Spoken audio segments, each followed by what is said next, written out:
Bon, j'espère que vous êtes prêts parce que ça ne va pas rigoler.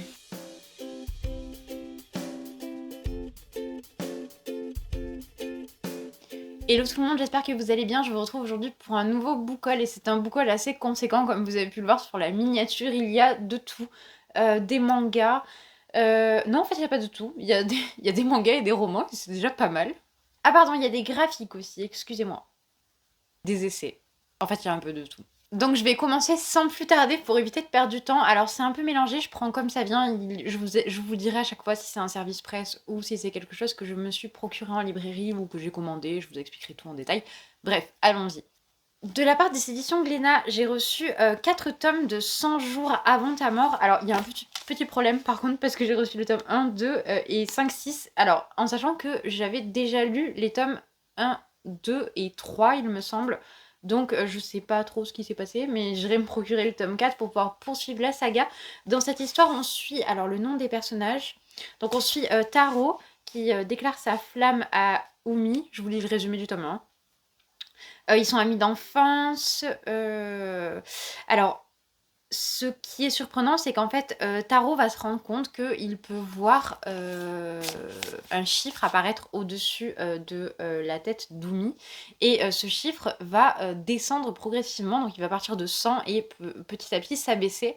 Sauf qu'il va se rendre compte qu'en fonction de ses actions et en fonction des choses qu'il partage avec elle, ce chiffre va varier. Donc il va faire en sorte en fait de préserver Umi, puisqu'il comprend que ce chiffre, ce sont donc les jours avant sa mort. Voilà.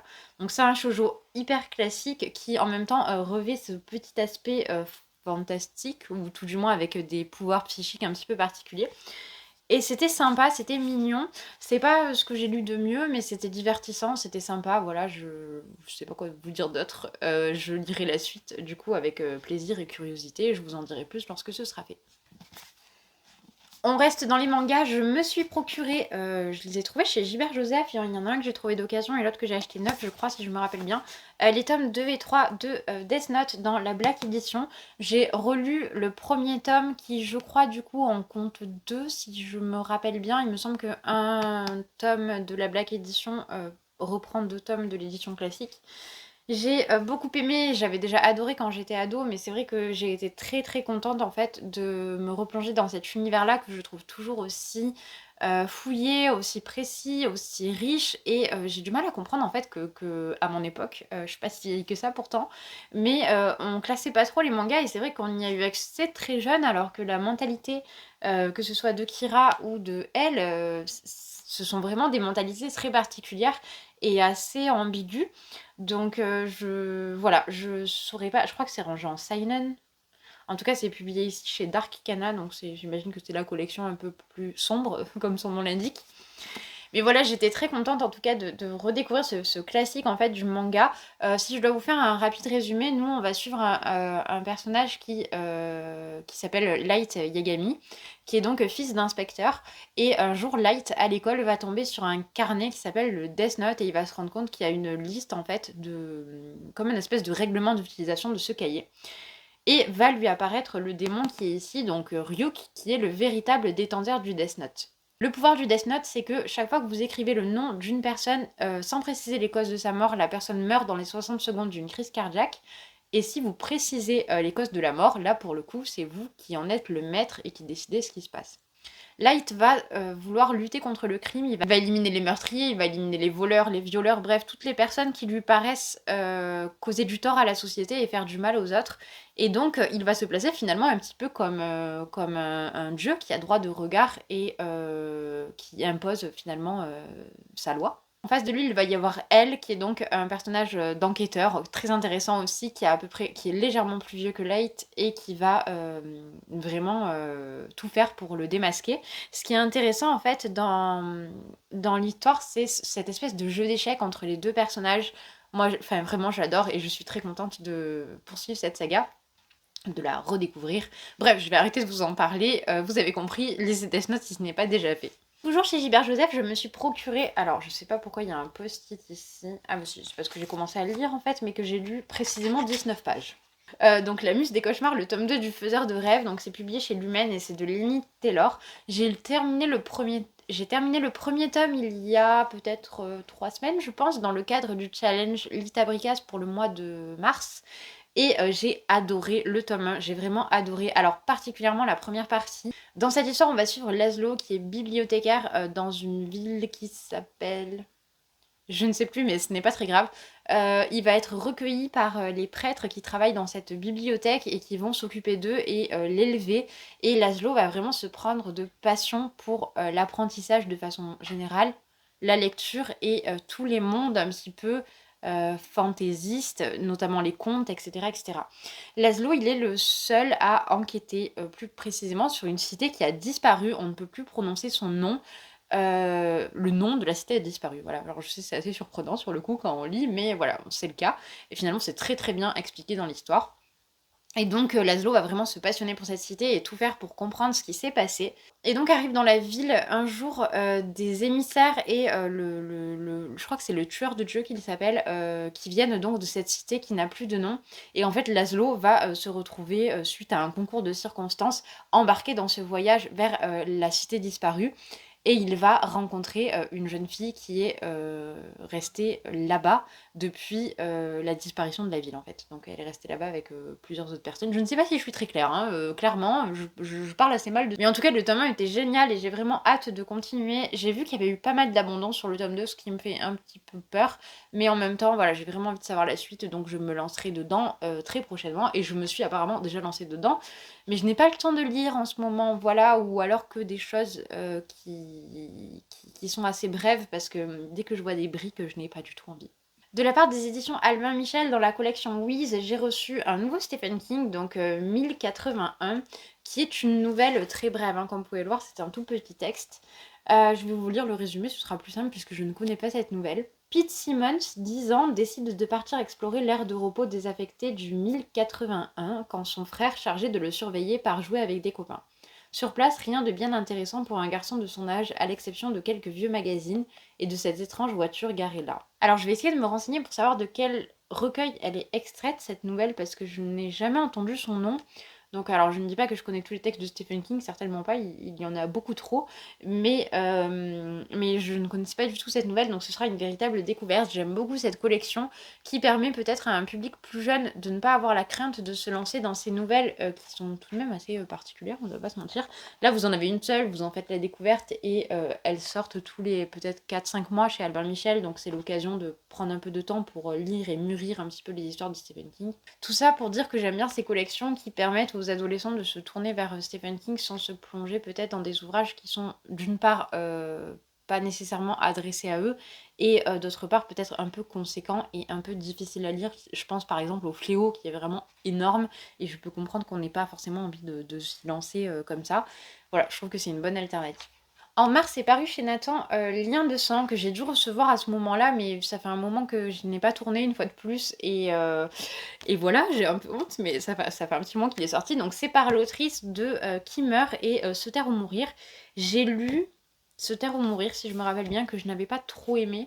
Donc à voir comment ça se passe avec celui-là. Donc dans cette histoire, on suit Aubrey, Jonah et Millie, qui sont cousins mais ne se connaissent pas. Lorsqu'ils reçoivent une mystérieuse invitation de leur grand-mère richissime pour venir passer l'été sur son île, ils n'ont pas trop le choix, c'est l'occasion de rentrer dans les bonnes grâces de la vieille dame et de découvrir pourquoi leurs parents ont été déshérités. Leur seul indice, vous savez ce que vous avez fait. Mais à trop fouiller dans les secrets de famille, on finit par avoir du sang sur les mains. Bref, c'est un thriller adolescent, on verra bien ce que ça donne. Alors l'avantage avec les éditions Nathan, c'est que les livres ont l'air assez conséquents comme ça, mais c'est vraiment très très aéré.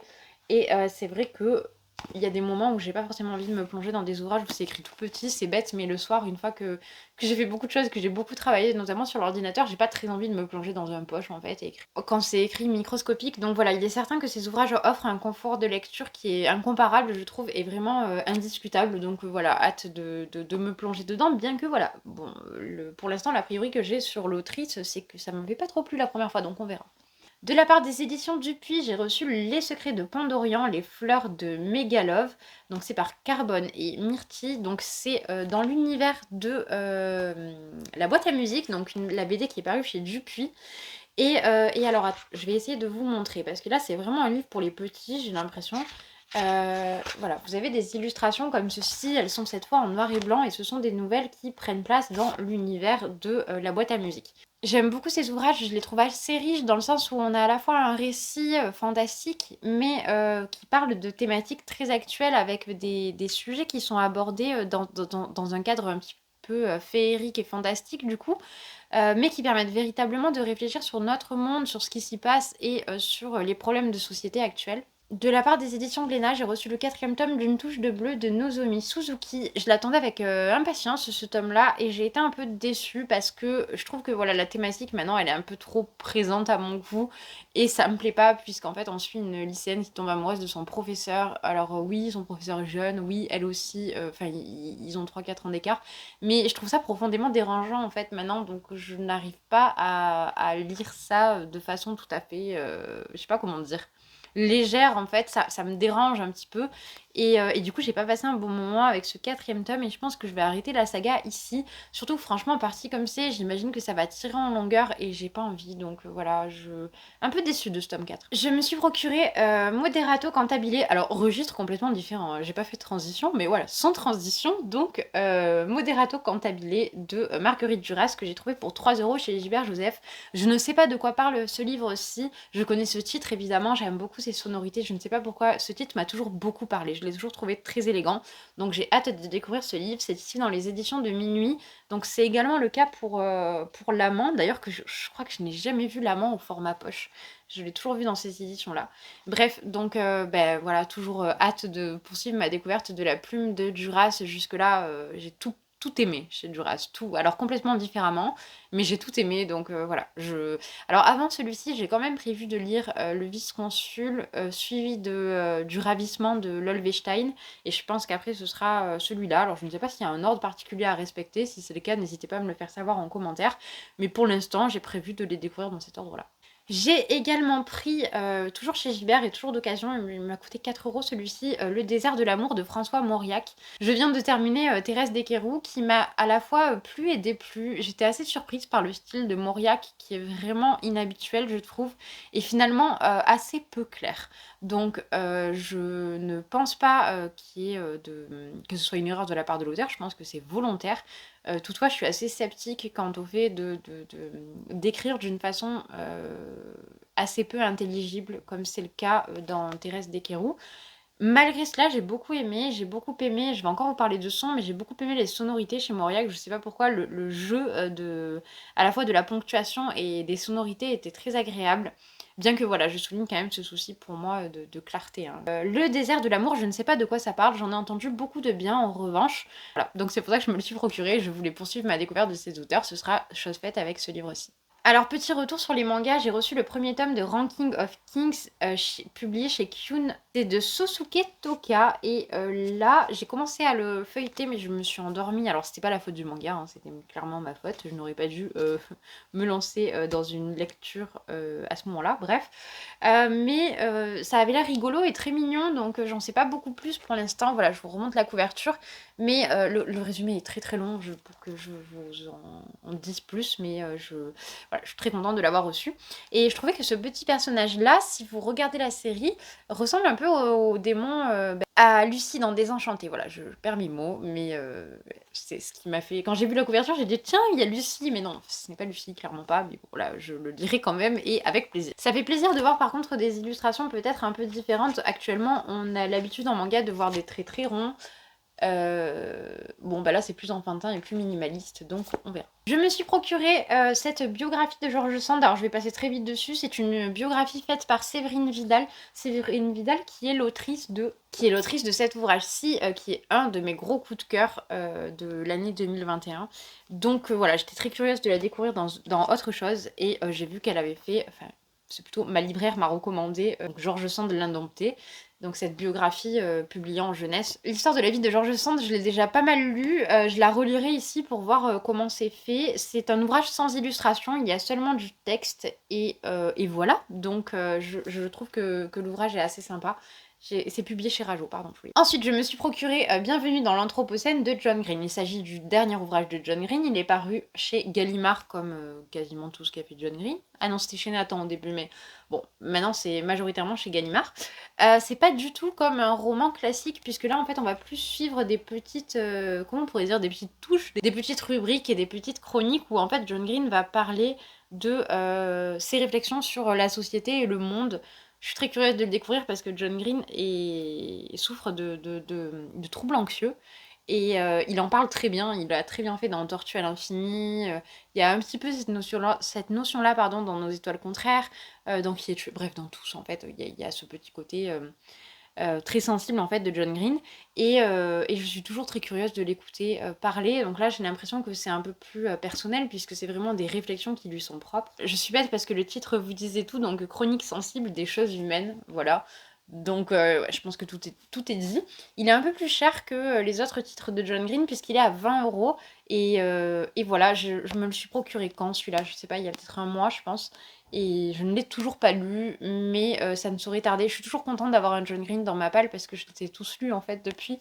Donc voilà, je vous ferai un retour, j'espère rapidement, mais c'est pas dit. Bon, je vous parlais d'ouvrages un peu plus spécifiques. Il y a notamment celui-là, donc Naissance de l'écoféminisme de Françoise Daubonne. Donc là, c'est un tout petit texte qui est pris de son essai Le féminisme ou la mort. Et ça permet en fait de découvrir à quel moment le terme d'écoféminisme est abordé pour la première fois par Françoise Daubonne. Pardon. C'est un ouvrage exigeant mais très intéressant. Alors Françoise Daubonne écrit d'une façon un petit peu complexe, donc je peux comprendre que ça effraie au départ, mais c'est pour ça que cet ouvrage est un bon... Enfin, ce chapitre est une bonne alternative parce que vous avez 80 pages. Donc sur 80 pages, vous pouvez poser, revenir, voilà. Vous voyez, moi j'ai mis des post-it partout. Alors il y a des post-it qui renvoient à des recherches que j'ai pu faire ou des choses qui m'ont vraiment interpellée, ou même parfois des choses que je voulais garder pour mon mémoire. Mais voilà, enfin j'ai trouvé que c'était très bien et je vous le recommande vivement. Le seul petit bémol, c'est son prix parce qu'il est à 10 € pour 80 pages. Je trouve que c'est un peu cher, mais c'est vachement bien que Presse universitaire de France permette d'avoir accès à des textes comme ça qui sont vraiment des textes, on va dire, centraux et piliers des pensées féministes actuelles. Sans avoir voilà, besoin de se plonger dans le gros essai qui fait vraiment peur et qui est vraiment impressionnant. Voilà, c'est une alternative qui est sympa. Bon allez, c'est reparti, sans transition, Le Collège Maléfique, le tome 3, donc La cible de Cassandra O'Donnell, et c'est paru chez Flammarion. Alors, il est déjà sorti, je crois. Oui, il a dû même sortir il y a un petit moment, je pense. J'avais beaucoup aimé le tome 1, un peu moins le tome 2, donc à voir avec ce tome 3 ce que ça donnera. On suit cette jeune fille qui va se retrouver dans une école de magie et qui va rencontrer ces deux garçons. Alors, j'ai complètement oublié les noms des personnages, ça craint. Ben voilà, la jeune fille c'est Emma. Bon, j'ai pas le nom des deux personnages masculins au dos, mais en tous les cas, je lirai la suite.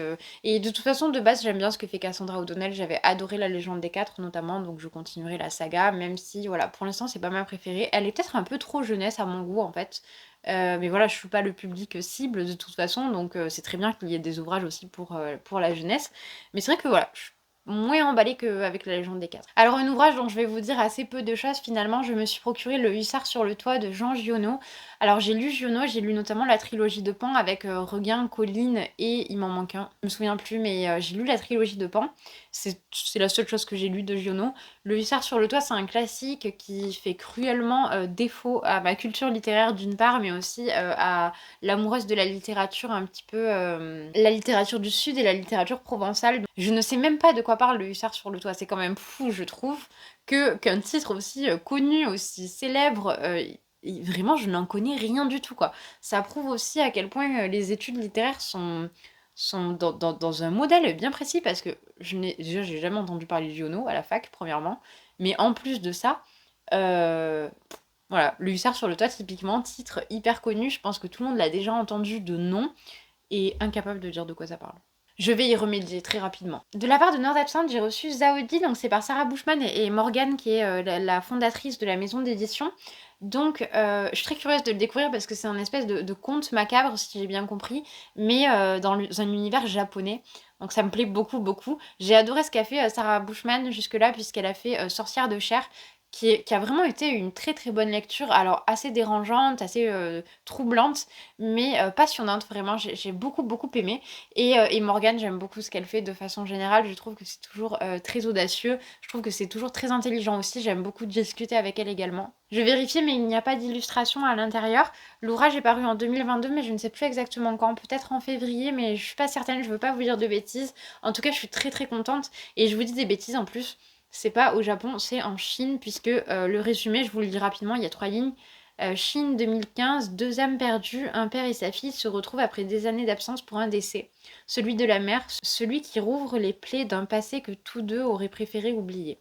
Un thriller asiatique sombre et cruel sur fond de secte livré par 2 autrices amoureuses des ténèbres. Je le lirai aussi rapidement, j'espère. Moi, je fais que vous dire ça, mais j'essaie de me mettre à jour sur ma pile à lire. Mais disons que vu que tout ce que vous voyez là, c'est ma pile à lire juste grand format et service presse, j'ai l'impression que je vais pas m'en sortir.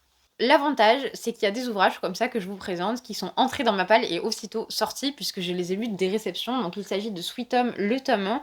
Donc au scénario, on a Karini Kim et au dessin, on a Yu Chang Wank, j'espère que je le prononce bien. Donc vous avez peut-être déjà entendu parler de Sweet Home parce que il y a une série qui a été adaptée en fait sur Netflix. C'est un... Alors je sais pas si on appelle ça un manga d'ailleurs. Je crois qu'on appelle ça un webtoon coréen horrifique. Alors moi, j'ai lu que le premier tome et j'ai vu que le premier épisode. Le premier tome, pardon, est très très non, qu'est-ce que je dis? Le premier épisode est très fidèle au premier tome, donc et j'ai adoré ma lecture. J'ai vraiment trouvé ça super cool. Donc on est vu que dans le format webtoon, les dessins sont en couleur, tout est en couleur ici aussi. Et voilà, et c'est très agréable et ça se lit extrêmement vite. Donc dans cette histoire on suit, alors par contre j'ai oublié son prénom. On suit Yeon-soo qui va perdre sa famille dans un accident de la route et qui va hériter d'une certaine somme d'argent. Grâce à cette somme d'argent, il va s'installer dans un petit appartement. Et lorsqu'il s'installe, il va commencer à se passer des choses bizarres, tout simplement. Il y a une voisine qui va venir sonner à son interphone, qui va être très étrange, il va faire des rêves étranges, bref.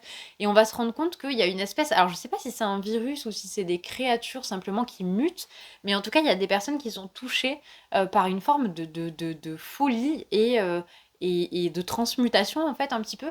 Il y a vraiment quelque chose de l'ordre du body horror dans ce webtoon, puisqu'on voit vraiment des transformations physiques qui sont assez dérangeantes. Mais voilà, moi j'ai beaucoup aimé ce premier tome et j'avais beaucoup aimé le premier épisode. Je sais pas pourquoi j'ai pas continué la série, je pense la continuer suite à cette lecture.